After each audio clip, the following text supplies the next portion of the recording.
This is 20 Minutes Live. Welcome to all of you from India and around the world. I am Ninad Karpe, partner at 100x.vc. Today on 20 Minutes Live, we have Neeraj Roy. Neeraj Roy is the founder and CEO of Hungama Digital Media, India's leading digital entertainment company. He has been at the forefront of the internet revolution and has played a pivotal role in shaping the country's digital entertainment landscape. Neeraj founded Hungama way back in 1999. That was a time when the internet ecosystem in India was still taking shape. And since then, he has led Hungama to become one of the largest media entertainment companies in South Asia. Under his leadership, Hungama has 70 million consumers across Hungama Music, Hungama Play, and Hungama Games. Neeraj has been voted amongst the top 50 people in mobile entertainment globally and amongst top 10 mobile thinkers.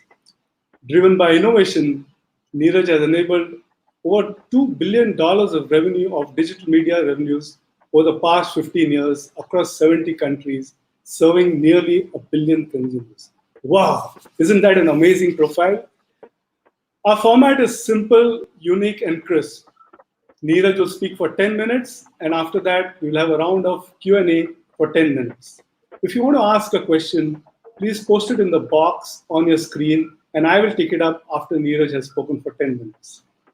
Over to you, Neeraj, for 10 minutes of what next for the digital entertainment. Hi, good evening, Ninad, and thank you very much for that very generous introduction. For the benefit of your viewers and audience, I thought we'll talk about digital media and entertainment as it exists today, as it would probably be, say, the next 2 to 3 years, to a certain extent, driven by the kind of changes that we are witnessing across humanity on the back of the COVID pandemic. And then we'll try and take a little sneak peek over the next 5 years of what digital media and entertainment will probably look like. I'll try and share some numbers and wherever possible, give you some examples as well so that, this session is interesting, and then look forward to the questions thereafter. So, whilst you mentioned, our journey as a company with a little bit of a dinosaur in the internet world, as it were, but it's been 15 years since we started our digital media entertainment side of the business. Ninad, in the last 3 years, the amount of growth opportunity that we have witnessed on account of the digital revolution that happened in India is probably more significant than what we saw 10 years back. And what we are likely to witness the next 4 to 5 years will probably be 5 to 10x of where we are. So this is really just setting the context for you. So to me, whenever I want to talk about this, I want to sort of just simplify this, that it's really two key things which are driving digital media and entertainment. And those two things are, one is device and the other is connectivity. Devices, the biggest of those, which have been catalysts for this growth has been obviously the mobile phone, predominantly the smartphones. But in recent times, we are seeing smart TVs, we are seeing obviously a proliferation across tablets, PCs, and over a period of time, there will be an array of devices because you are likely to find video experiences in your refrigerator, in your microwave, and with always-on connectivity, there's going to be a very, very big driver. The second aspect is really connectivity. For this, I need to go back 4 years. You'll remember not too long ago, India had about 300 million or so internet consumers who were on an average consuming between 900 MB to a gig of data at an average price point of about 250 rupees for a gig of data. In a matter of about 18 to 24 months, we saw that data prices had fallen to as little as 125 rupees, for which you got as much as 30 gigs of data.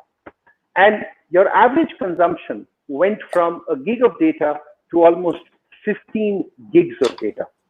And the biggest beneficiary in this process was really digital media and entertainment, because the average need of doing social networking platforms, doing digital payments, doing e-commerce, doing, taxi, cab hailing, features like that wouldn't take more than 2 gigs of data. So the balanced beneficiary and the drive for that data sort of has really been the digital media and entertainment economy. So let's talk about where are we today. So we estimate that a little more than 400 million people in India have, out of 650 million active internet users, are active users of video. And this has been driven first by a category which is music. Music streaming services, of which there are about 7-8 prominent ones in the market, have roughly about 350 million consumers. And music as a category is very light, because even if you are doing 100 streams or something, you're at best probably consuming maybe 500 MB to 750 MB of data. That became the first base, and on top of that, then video has been riding this entire thing. So today, we believe that almost about 250 million people in India have consumed some form of digital media entertainment content. Their first stance always typically starts from open platforms like YouTube. But as we know, there are probably about 30 different, what we call as OTT services in the market. These are broken up into 4-5 different categories. And in recent times, even regional players have been coming into the market. In just the last 2 months, there has been between 30 and 50% jump, Neeraj, in digital media consumption. Obviously, a lot of this has been driven on the fact that in India, we have about 13,500 cinema halls or cinema screens. Those were the first ones to go under lockdown and will probably be the last to be opened. Whilst we have about 900 odd TV channels, about 400 of these are into news, etc. Whereas when you look at the mainstream, what we call as general entertainment channels, they too, given the fact that we are now into almost 2 months of lockdown or lockdown 4.0, they have not been able to refresh their programming because you are not allowed to shoot. And given the formats of television shows, you don't necessarily keep that kind of bank, as it were. All of this has led to massive adoption and discovery and rediscovery of OTT platforms. Also bear in mind that an average Indian household is a single TV household. We have about 190 million, households in India where television is there, and the average is about 1.1 or thereabouts.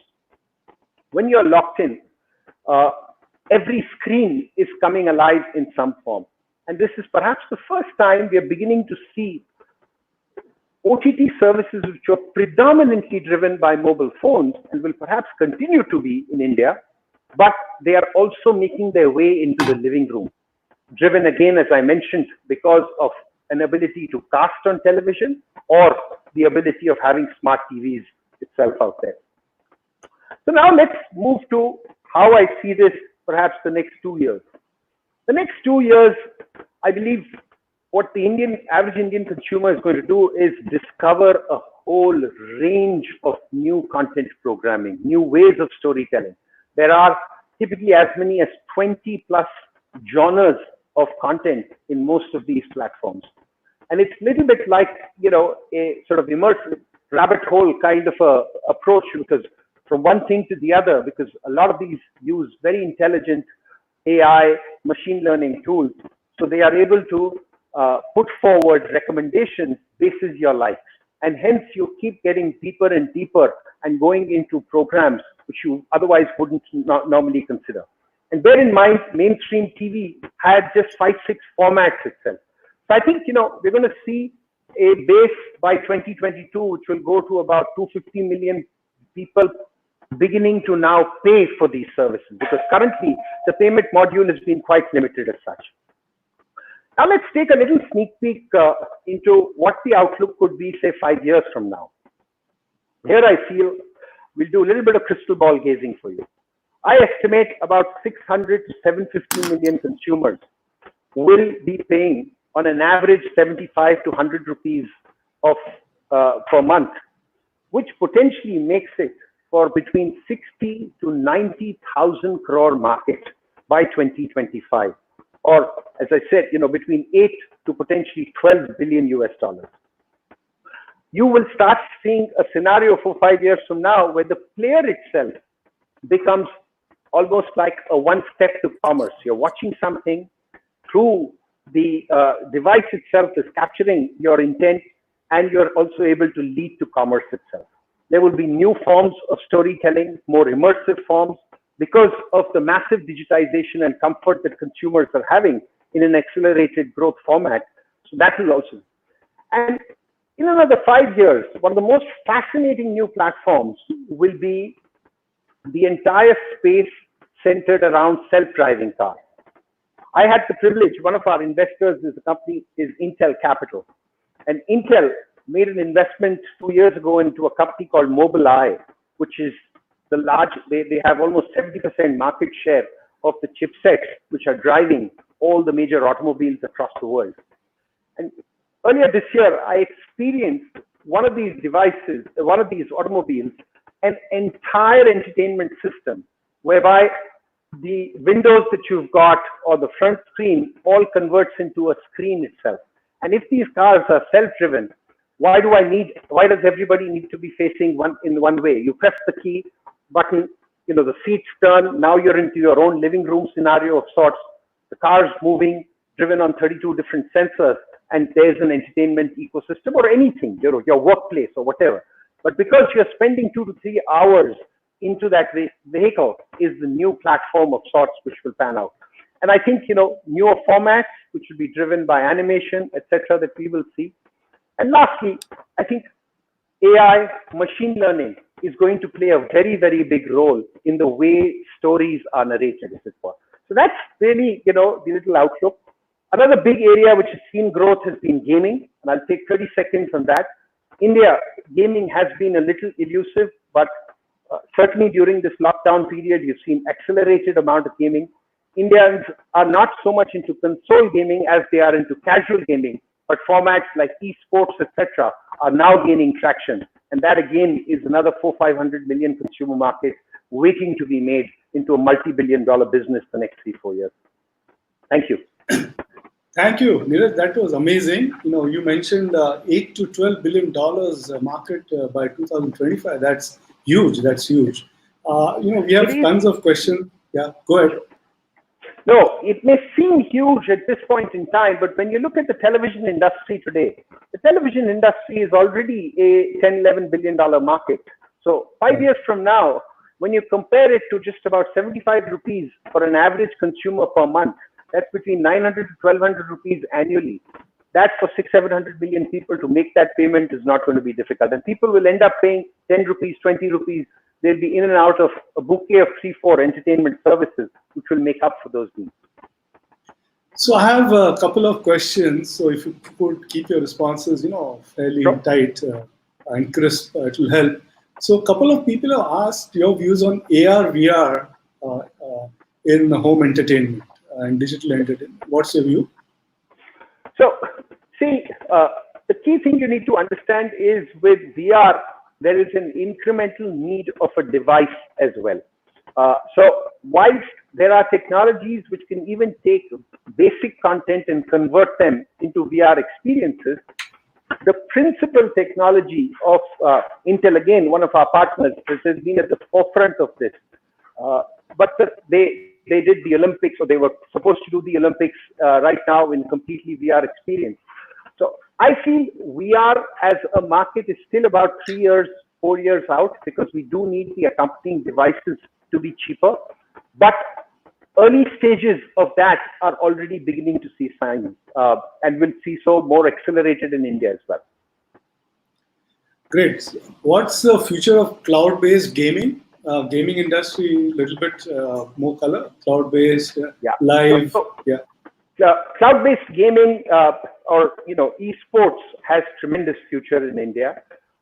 We are already witnessing some form of esports which is happening with uh, you know early stages of the engagement around that. But in international markets, this is, I mean, gaming is a $160 billion market globally, Ninad. In India, it is currently about a 5,000-6,000 crore market, but pegged over the next 4 years to becoming a 20,000-24,000 crore market. So there's a question on what is your view on tier 2 cities, tier 2 and tier 3 cities and the rural market? Is that the place where there's a huge upside? Absolutely. So there are two big triggers. One is what I term as, going from India to Bharat, the middle India, as it were. And the mobile ecosystem has had a very big role to play in this because they've democratized data like never before. You have basic speeds of connectivity, which make for casual gaming and services of this nature to be really, really. So what we did 4 years back, I remember, we were encoding our video content into 7 formats, ranging from 180, bitrate streams all the way going to 1024 or whatever. And we would be using adaptive bitrate streaming. We are increasingly finding that now even just 3 formats, because even in middle India, average speeds have improved dramatically. So Pushkar Shrotri is a leading actor, more, of course, he's acted in Hindi films as well, but in Marathi stage and this. So his question is very simple. What is your view on regional entertainment platforms? Will there be progress? Will this be rise at the same level, higher? It's a very relevant question, and you look at it like this. See, India is a very unique market. We have 22 major spoken languages. Even if I look at the landscape, you have at least 7 large networks across different, a Tamil market, a Bengali market, etc. And there's uniqueness to cultures, there is uniqueness obviously to language, and there's uniqueness therefore to storytelling. That itself augurs well for more players to emerge. And that's why when people ask me that there are 30 OTT services in India, is it too much? Is it time for consolidation? My answer is there will always be time for consolidation, but don't get overwhelmed by the number of players. Just look at the fact that we have close to 900 odd TV channels. So that should be able to give you a sense. Just the 4 southern languages, Ninad, account for 38% of the theatrical box office receipts in India. And that's, again, an aspect which has to be borne in mind. So Biren Ghosh is asking about content requires higher production value. As you know, there's competition around that. Will that lead to bigger move to CG, VFX, all the special effects in short? So if it is Biren, our good friend Biren Ghosh from Bangalore, first of all, a big shout out to him. Big respect for all the work that he's done. Well, the simple answer is yes. I hope that times like this, where we will have greater difficulty or there will be new norms, even in terms of how production schedules, etc., are undertaken, could potentially lead to new formats in animation, CG, etc., for Indian audiences to embrace and adopt. So that can certainly be a catalyst for growth. So Nikita Tulsian is asking, buffering and video quality is still an issue, except for large players like Netflix. And what do you think? How will this improve? Or do you think it's going to be there for some more time? So Nikita, actually, a very interesting way to look at it is if you see the last 2 months, the entire country has been in lockdown. And despite that, for most people, an ability to communicate, get things going around, etc. And in that sense, I believe the Indian telecom ecosystem has done a tremendous job to manage something like this. It's almost an essential kind of commodity and essential service that is being conducted right now. And therefore, I would say that yes, you will continue to have those aberrations, but by and large, we are finding with each passing month, connectivity is improving. So some questions are in terms of live shows and shooting, and so is this the end of live shows, or you think they'll come back after some time, No, or is it the mix of the two? I think humans are social beings. Ninad, I'm the last one to be writing off epitaphs of such mainstream. I mean, cinema, 100 years, of live entertainment, etc. No, they will definitely come back, and we wish they come back sooner than later. But in the interim, there is certainly a massive discovery of live streaming that's happening. Discovery which could be as basic as, artists performing from their own living rooms, reaching out to fans, to now potentially even getting into formats. Because for the next foreseeable future, at least for the next 6 to 12 months, public events, occasions, weddings will be far and few between. I mean, they will be there, but you can't have that kind of attendance. But can you do things on live formats? Yes. We ourselves as a company have in the last, I think, 40 days done 68 music concerts live performances, which we've done matching the artists with their fans. So there's a question from Siddharth Mishra, little controversial things happening, which is PVR and Inox are reacting fairly aggressively towards Bollywood's plan to go on OTT platforms for release. What do you think will eventually emerge? I think, see, internationally there were certain formats, and in India also, without a doubt, the theatrical exhibition business accounts for comfortably about 60% of the revenue of a major film. Another about 25-30% could be contributed by way of the broadcast business going to television. The balance used to come out of digital. I think they need to understand that those producers who have had their funds invested, they need to explore ways. And this is certainly impacting both the broadcast business as well as the exhibition business. But I believe it is temporary.